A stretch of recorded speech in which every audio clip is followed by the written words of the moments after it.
नमस्कार दोस्तों, आप सभी का अपनी यूट्यूब चैनल स्टॉक टेकी में स्वागत है।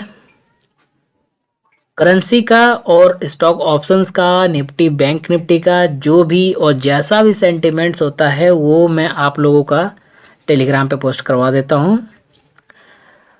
और जो चीज़ मैं एनालाइज करता हूँ एंड जो चीज़ मैं जो है ट्रेड करता हूँ वो भी मैं पोस्ट कर देता हूँ। लेकिन आजकल मैं प्रॉफिट वगैरह और ये सब चीज़ें मैं पोस्ट नहीं कर रहा हूँ। बहुत सारी चीज़ें मैंने नोट किया है कि काफ़ी चीज़ें लोग सेम एस वो लेने की कोशिश करते हैं और लोग कहते हैं कि आप जो लेते हैं वो पोस्ट करें, तो काफ़ी लोग ले भी लेते हैं। जब मेरा लॉस होता है तो उनका भी तगड़ा लॉस जब होता है तो मैं उनको एवरेज करके निकलने की कोशिश करता हूँ और लोगों के पास थोड़ा सा फंड इश्यूज रहते हैं। That's why I am not sharing my on trade. तो देखिए, मार्केट के अंदर अगर आप हैं, एनालिसिस से पहले बहुत सारी चीज़ें डिस्कस कर लेंगे।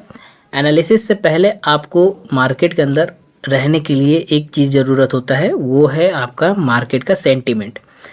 अगर कोई आपसे बोले एनालिसिस में कि मूविंग एवरेज कुछ इस तरीके से, मैं भी एनालिसिस में मूविंग एवरेज का जिक्र करता हूँ बहुत सारे एनालिसिस में, क्योंकि पहले ये काम चीज़ें करती थी लेकिन अब उतना काम नहीं करते।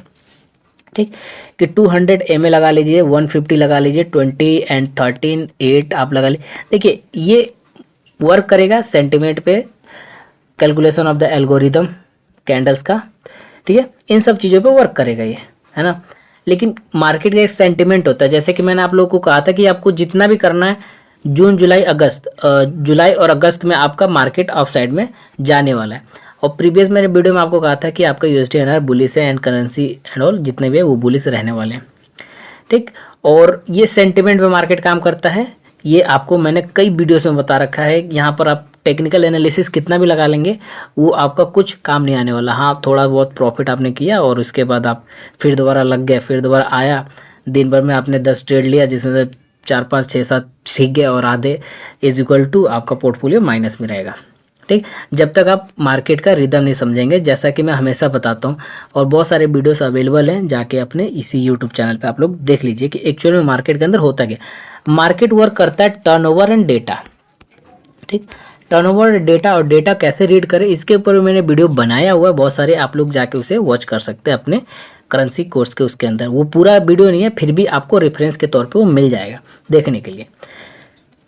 नाउ यूएसडी एनआर के लिए देखिए, बहुत सारे लोगों के क्वेश्चंस होंगे, वीडियो को आप लोग स्किप ना करें, कि क्या यूएसडीएनआर ओवरबॉट हो चुका है या फिर ओवर सोल्ड हो चुका है। यही दो क्वेश्चंस होंगे। और ये आपको वॉल्यूम्स भी दिखा रहे हैं, यूएसडीएनआर का बहुत तगड़ा वॉल्यूम जनरेट हुआ है। 3 से 4 लाख जो है ओपन इंटरेस्ट एड ऑन हुए जुलाई के फ्यूचर में। इट मीन्स कि बाइंग तगड़ा है यूएसडीएनआर के अंदर। तो देखिए, मार्केट के अंदर कभी ओवरबॉट नहीं होता और कभी भी ओवरसोल्ड नहीं होता। इस चीज़ को आप लोग ध्यान में रखिए। अगर ये कोई आपको बता रहा है कि ओवरबॉट होता है या फिर ओवरसोल्ड होता है तो सिंपल सी बात है, ऐसा कोई कॉन्सेप्ट नहीं होता मार्केट के अंदर। ठीक है ना।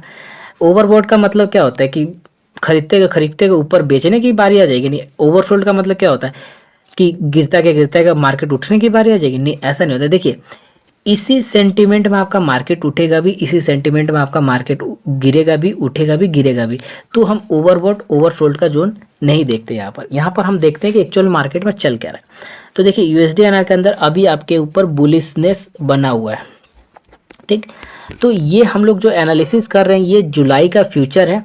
अगर आप अपर स्टॉक यूज़ करते हैं और 5 पैसा वगैरह यूज़ करते हैं तो 27 जुलाई का आपको मिल जाएगा एक्सपायरी। और अगर आप जेरोधा वगैरह यूज़ करते हैं तो जुलाई एक्सपायरी लिखा होगा, तो मंथली एक्सपायरी एज अ जुलाई आप क्लिक करके आप एनालिसिस कर सकते हैं और देख सकते हैं। ठीक, तो ये आपका बुलिश है 78.92। अगर ये फ्यूचर ना टूटे, जब तक अनलेस अनटिल इंट्राडे में ना टूटे और क्लोजिंग ना दे, तब तक सेल करने की अनुमति नहीं है। यहाँ पर आपका बुलिश रहने वाला है। अप साइड में कितना जा सकता है तो देखिए 79.30 तक तो आपका क्लियर कट लेवल्स है कि यहाँ तक आपका अप एंड डाउन करके मार्केट जा सकता है। ठीक, लेकिन सेलिंग आपको इस वाले लेवल पे करना है। ऊपरी बैंड पे अगर सेलिंग करना है तो इस वाले लेवल पे सेलिंग करना है, बट इंट्राडे में ओनली, क्योंकि ग्लोबल इन्फ्लेशन कंसर्न है, अभी ग्लोबल रिसेशन आने वाला है, ग्लोबल में आपका हाइपर इन्फ्लेशन भी, उसका भी डेटाज आने वाली हैं और ग्लोबल बहुत सारे क्यूज रहने वाले हैं। तो आप उसको कैरी करके ना रखें, कैरी करना बहुत ज़्यादा हार्मफुल हो सकता है। ठीक, तो यहाँ पर आपको पता चलेगा कि कहाँ से आपको सेलिंग करना था। और जिन्होंने कॉल में 78.5 के कॉल में जिन्होंने बुक किया, प्रॉफिट गुड है, ठीक है। देन जिन्होंने टाटा पावर में बुक किया है आज प्रॉफिट, और जिन्होंने टाटा पावर में आज पुट लिया है उनके लिए भी कल के लिए और अपकमिंग डेज के लिए सही रहने वाला है, टेंशन मत लीजिए। आपने वहाँ पर एक लॉट लिया यानी कि 3300 रुपया, 3300-3800 रुपये लगाया, तो नो टेंशन, आप आराम से होल्ड करिए, 30 तारीख तक जो होगा देखा जाएगा। GBP/INR हम लोग का बहुत ज़्यादा वॉलेटाइल करेंसी है, क्योंकि GBP/INR में आंकड़े भी बहुत ज़्यादा आते रहते हैं आपके, ठीक। तो GBP/INR का अगर हम बात करें तो आपका एज अ सपोर्ट यहाँ पर है 96.80, क्लियर। ये अगर आपका ब्रेक होता है तो आपको एक सेल मिलेगा, सेल कहाँ तक मिलेगा, 96.67 तक ज़्यादा सेल मिल सकता है। इसके ऊपर है बाय है, इसके ऊपर आपको ओपन होता है तो भी बाय है। इट मीन्स कि इसको अगर ओपन होता है तो ऊपर अप साइड में मार्केट जाएगा, इसे टच करेगा, और इसके ऊपर ओपन होता है तो मार्केट 97 की तरफ जाएगा, क्योंकि आज 97 मार्केट टच करने वाला था। 97.98 के आसपास, 96.98 के आसपास से आपका मार्केट फॉल हुआ है, तो आप समझिए कि 97 के करीब है और यहाँ पर रेजिस्टेंस फेस कर रहा है। अब बहुत सारे आप देखेंगे कि इस वाले चार्ट पे जीरोधा वाले में कम आपको देखने को मिलेगा। आप investing.com पे जाएंगे, DAX पे जाएंगे और बहुत सारे प्लेटफॉर्म वहाँ पर जाएंगे तो आपको 10 ईयर का भी चार्ट देखने को मिल जाएगा GBP/INR का, जो कि कोविड का 2021 का भी, आपको 2020 का भी चार्ट मिलेगा, ठीक। तो आपको पता चलेगा कि ये लेवल आपको ब्रेक होना चाहिए तो आपको सेलिंग मिल सकता है। मैं बिल्कुल नहीं बताऊंगा कि ये कुछ इस तरीके से आपका जा रहा है तो आपका यहाँ सपोर्ट शिफ्ट हो रहा है अप एंड साइड में तो आपका सेंटिमेंट ऊपर है, इसका कोई मतलब नहीं बनता लाइव मार्केट के अंदर, क्योंकि लाइव मार्केट के अंदर जब वॉलेटिलिटी होती है वो सेंटिमेंट पे होती है, ना कि ट्रेंड पे होती है। Got it. ट्रेंड खाली पढ़ने और पढ़ाने के लिए अच्छा होता है। आपका EUR/INR जो है एकदम, इसको हम लोग कह सकते हैं कि एकदम रेजिस्टेंस जोन पे है और बहुत ही तगड़ा रेजिस्टेंस जोन पे है। यहाँ पर आपको मार्क किया गया 83.80, यानी कि ये ऑलमोस्ट सेलिंग का जोन है, ठीक है।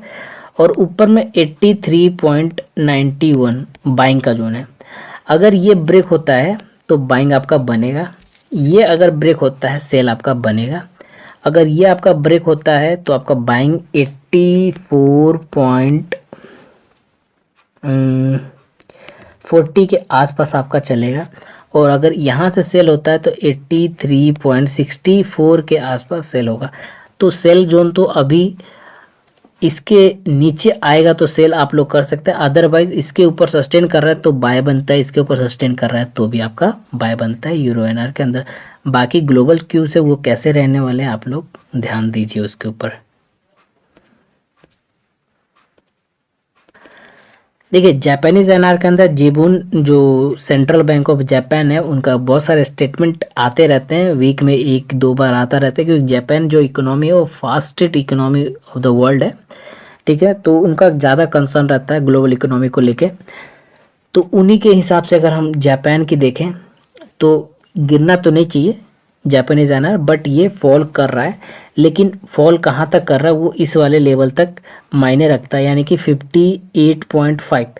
अगर इसके नीचे भी ये फॉल करता है तो मेरे ख्याल से इसका जो सेलिंग जोन है वो कंटिन्यू हो जाएगा, अनलेस अनटिल आपका 57 हम लोग कह सकते हैं कि 57.80 तक और 69 तक आपका सेलिंग जा सकता है, ठीक है।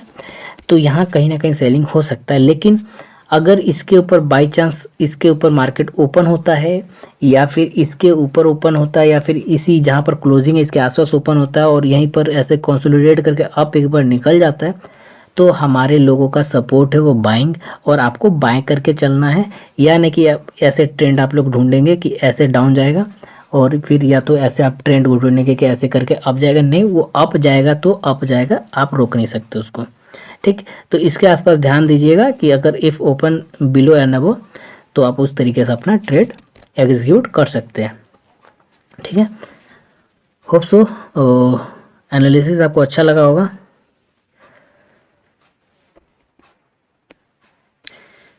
जय हिंद दोस्तों, जय Bharat, have a nice day.